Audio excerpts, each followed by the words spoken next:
Thank you. I'm sorry, I haven't got slides and things, but since I tend to wave my hands around, I thought I'd be better standing up. Now, as a political theorist, I'm afraid I feel really inadequate being here, because I know very little. Oh, I need to actually talk into it, do I? Oh, God, I hate having this thing staring me in the face. I feel very inadequate. I'm terribly sorry, because I don't know very much about the subject of the conference. But on top of that, I really doubt that solutions to ethical problems, the sorts of things that political moral philosophers spend their time doing, these seem to me largely irrelevant to the problems of collective knowledge and, above all, collective will, which we've heard about. And so I completely agree with Catherine. A lot of these problems are ones of collective will, and they're not, I think, really deep ethical problems. Nonetheless, it does seem to me that there are two areas in which ethical thought might be helpful, and helpful perhaps in helping people to motivate people who are willing to make sacrifices if they believe these really are their duty, but don't want to have to make them unless they're persuaded that it's their duty. So I'm assuming that people are probably much like me. You don't want to make sacrifices unless you have to. But amongst the things you feel you have to do on occasion are honoring some moral commitments. So it seems to me there are at least two cases where perhaps moral reflection may actually be practically helpful. And those two problems are these. The first is a question of what duties we have to contribute to the provision of collective goods and to the avoidance of public bads if others who could contribute refuse to do so. And in honor of yesterday's talk, do you mind if we call this the shipping problem? The shipping problem then is, what are my duties to contribute to collective goods or the avoidance of collective ills if other people who are just as capable as me as contributing refuse to do so? What duties do I have? And the second problem, which actually David's talk partly addressed, and seems to me really incredibly important, is what duties do we have to help people whose governments are the main cause of poverty in their country and of the depletion and destruction of natural resources? And I think here of cases like Zimbabwe, of North Korea, and previously of the Soviet Union, the former Soviet Union, and what it did in Eastern Europe. The worry in these cases, I think, is that the provision of humanitarian aid inevitably creates problems of moral hazard and makes it easier for these governments to behave in appalling ways. And perhaps, and this is really one of the distressing things that seems to have happened in sub-Saharan Africa, where aid itself becomes an instrument of oppression. So we're going to withhold it from groups we don't like and give it to groups we like. And this seems to me really to raise enormously problematic moral problems that I think we need to address. Now, I'm going to have to apologize. I have to leave the second question because I really don't have an answer. And I actually haven't found any literature to begin to help me think about it. I've started to think about the first question. I'm afraid all I've got is really very little. But again, yesterday I think we had the mea culpa of the economics profession. On behalf of moral and political philosophers, I think we need to give a mea culpa, because these really urgent ethical problems, which do have some bearing on getting people to do things we want them to do, have been all but ignored in the philosophical literature. And the nearest I've found to a solution or any discussion of this problem, of the first one, the shipping problem, is a paper by David Miller, who's a very distinguished political philosopher at Nuffield College, Oxford. The paper he sent me, it's coming out, it won't be published until November, I believe. And in that paper, he asks exactly this question: what duties do we have to take up the slack, to make up for other people who fail to do their duty, to produce collective goods or to avoid collective burdens? And so in the rest of this talk, I'm just briefly going to sketch his answer. And then I'm going to highlight the ways in which this seems to me appealing and persuasive.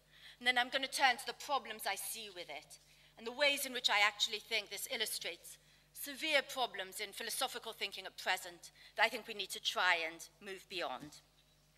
Now, David Miller's argument is this: that if as a group we know and agree to solve a collective problem such as world poverty, to try and at least do something about world poverty, to do something about, say, pollution from shipping or greenhouse gases and so on, if we agree that we're going to try and solve this problem, and this is a big and we know roughly what counts as fair shares, our fair share in the collective solution, then he argues that we have a duty to do our fair share, even if other people fail to do theirs. And his argument roughly then is this, that even when other people fail to do their fair share, we have a duty and justice to do what we were committed to doing by justice before. But he wants to persuade us that we have no duty and justice to do more, to pick up the slack for the people who haven't done their fair share. Although he thinks in really urgent cases, perhaps like in cases dealing with climate change, we may have duties of humanitarian aid to pick up the slack, and therefore to make up for people who are unwilling to cooperate.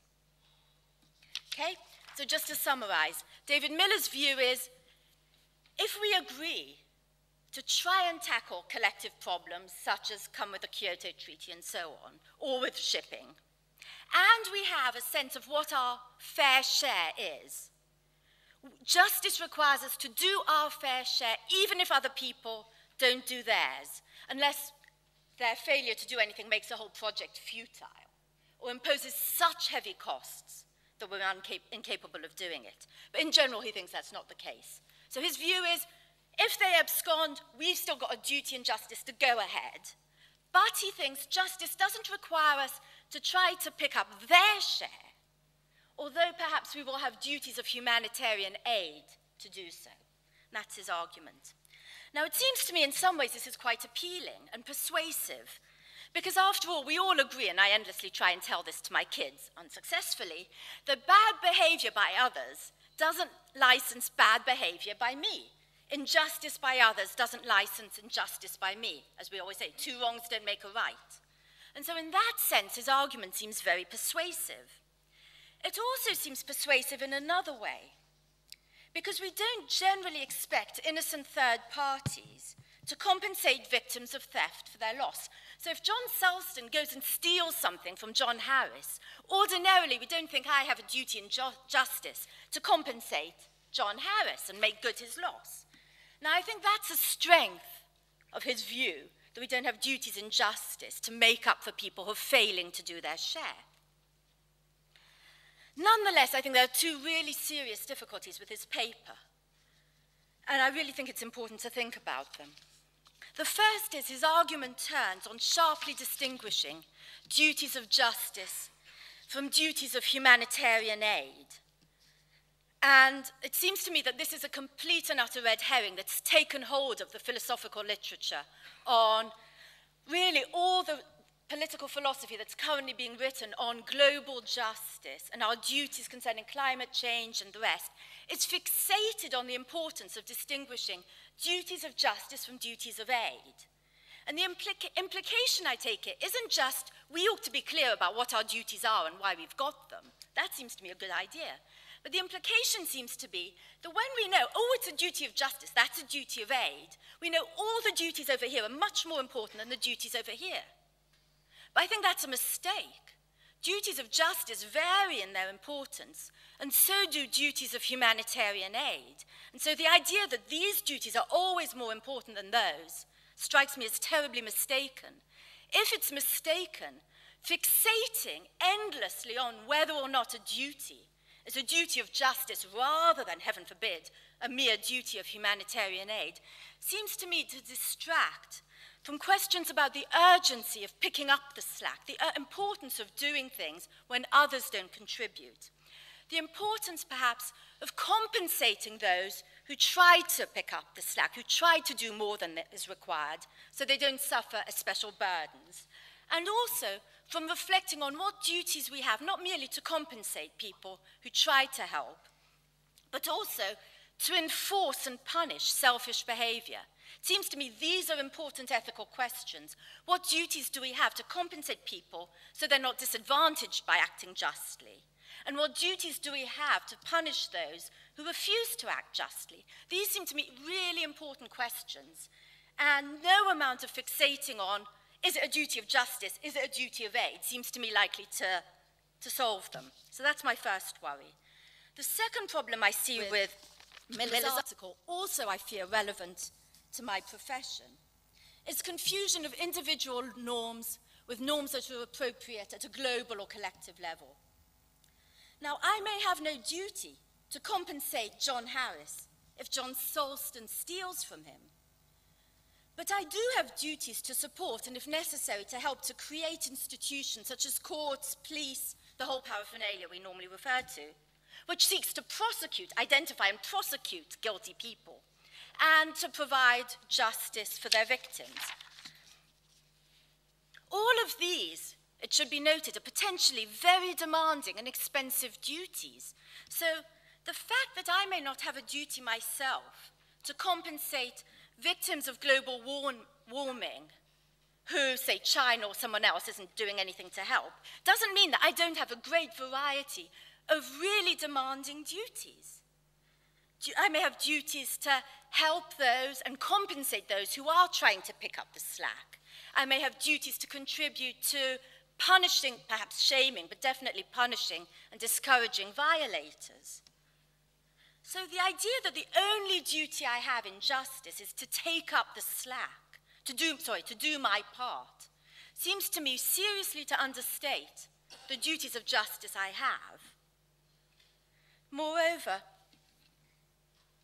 I suppose that's really what I wanted to say. It seems to me just completely to misspecify the range and importance of my duties. Now, I'm afraid this is probably not very much help, and I'm rather embarrassed about that. But I do hope in future to have a chance to think a little bit more about this subject. But it does seem to me really important when we think about what role ethics can play in this to realize, by and large, we're facing, as far as I understand it, problems of will, not of knowledge in large part, and certainly not of ethical knowledge. Most of the time, we have a pretty good idea what our duties are. We just find it very difficult to motivate ourselves as individuals and collectively to do what we ought. But there are one or two cases, I think, where ethical reflection could help us. And one of the things that bothers me very much about the way political philosophy and moral philosophy have developed is that at the moment they're fixating on very high order things rather than on solving the ethical dilemmas that might actually encourage us and motivate us to behave as we probably should. Thank you.